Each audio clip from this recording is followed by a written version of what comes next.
if she doesn't make the necessary interventions. And that brings me to the question of the public-private partnership.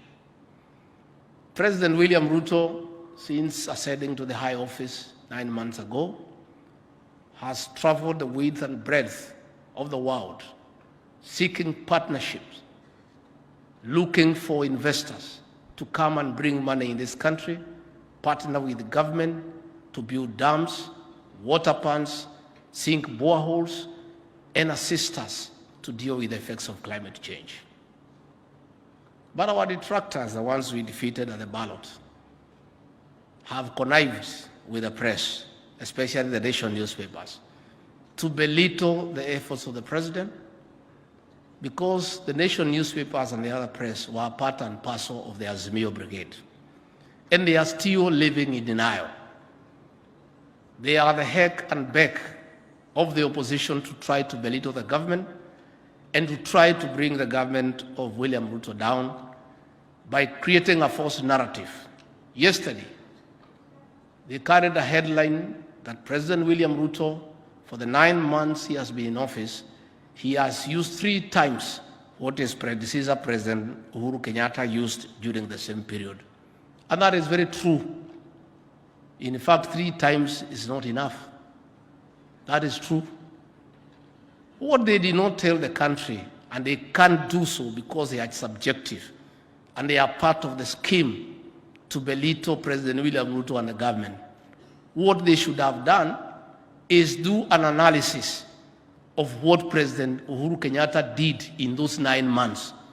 How many countries did he travel to? How many local travels did he do? If they were honest to do analysis, they will find that within the 9 months, President William Ruto has done 8 times what President Uhuru Kenyatta did, and hence the escalation of the budget. But that one they cannot do. The other day, they wrote another screaming headline that President William Ruto is micromanaging his government, and were complaining that he is hands-on. I've never heard anywhere in the world where anybody would have a problem with a hands-on CEO of any institution. All institutions that are known to be successful, all organizations that are known to have made a difference, they are those organizations that are led by a CEO who has a hands-on style of management. But our press have a problem with that. They are still in denial. We ask you to move from the denial stage to the one of acceptance. William Ruto is the President of the Republic of Kenya. He defeated you and your project, and there's nothing you can do about it. You can just wait for your time and make another bid. And these people, I must say, are shameless. They try every day to create a wedge in our government that does not exist. The other day, they wrote a headline in Taifa Leo, Ruto amkata Gachagua kucha. Now, when you look at that headline, it has no basis. It's totally obsolete and misplaced. They were trying to create an impression that the president and I have a problem.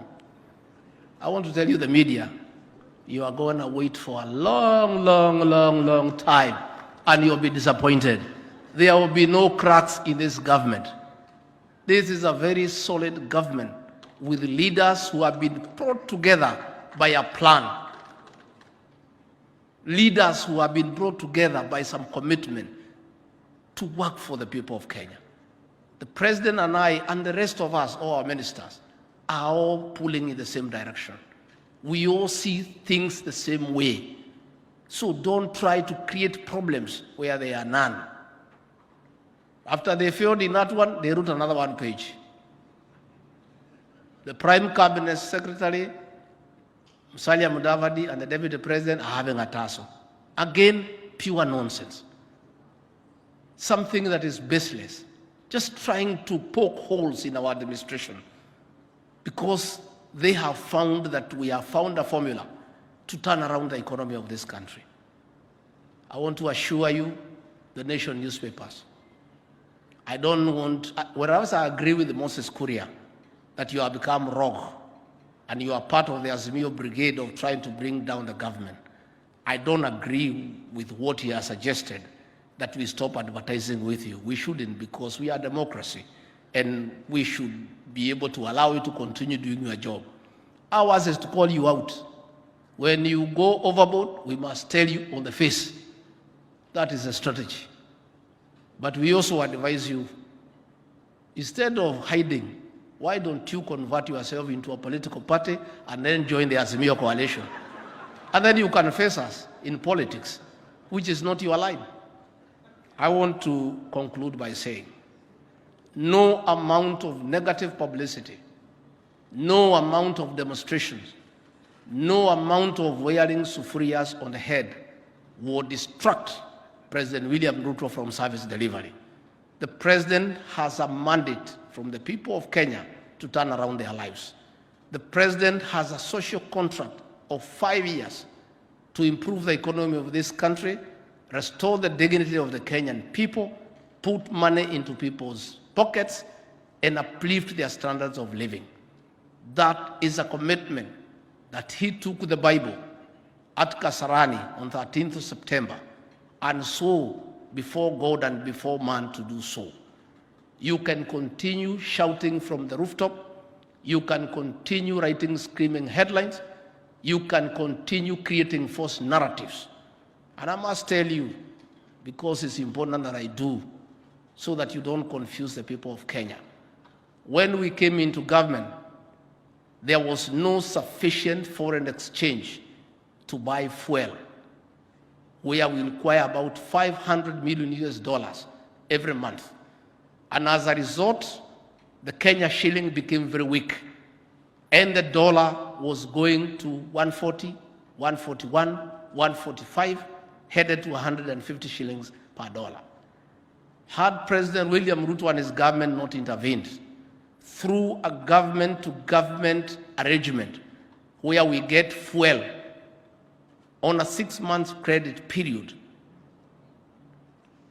to cushion the shilling from further sliding down, reduce the need for the shilling, therefore to stabilize the shilling, the dollar today would be at 200 shillings. But that single intervention by government has stabilized the dollar at about 135 shillings. And things are even getting better. And as we proceed with the interventions that are being made, and we thank God for the good rains, we expect a bumper harvest, we expect surplus food, we expect the dollar will go downwards. But you are carrying a headline to say that that is a scandal. Stopping the sliding of the shilling against the dollar to levels that are unprecedented in this country, you find that as scandalous. Because this press would have wished, together with Azimio, the dollar to go to 200 shillings so that you can criticize the president and the government. You will not be allowed. And we'll call you out every day. Any story you write that is false, we'll give you facts the same day, the ones I'm giving you today. Nisiendelee. Wacha nimalizie hapo kwa sababu sitaki kuharibu mkutano mzuri. Otherwise, I want to say thank you very much. Good people. I've seen there is a deputy president.